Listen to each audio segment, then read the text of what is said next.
Hello, everybody. So for this 18th week in Ordinary Time, we're very focused on food. Who doesn't love to eat, right? Nothing quite satisfies like having a full belly, and nothing quite distracts like being on an empty stomach. But in today's gospel, two particular things jump out at me. Two things that Jesus said in this miraculous feeding. First of all, when his disciples ask him to dismiss the crowds, he says to them, there's no need for them to go away. Give them some food yourselves.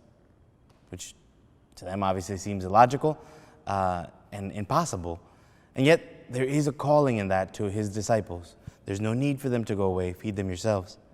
And then later on, when they tell him how ridiculous that is, and this is all we have 5 loaves, 2 fish, he says, bring them here to me. And I believe that that is the calling for us in this weekend. Look around. There's a lot of suffering. There's a lot of pain, whether it be the violence or it be the virus or all the other extra things that have happened throughout this time of quarantine to this crazy time that we've had this year.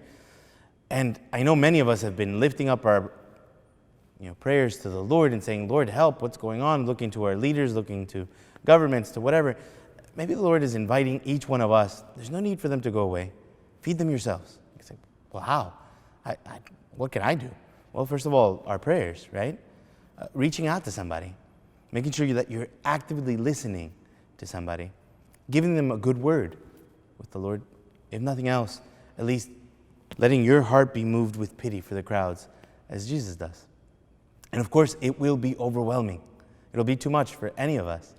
And so Jesus says, bring them here to me. Like he asked for those loaves, those fish, he asks you to bring everything and pour it out in front of his altar, to pour it out on your knees in front of a crucifix, to give it to him.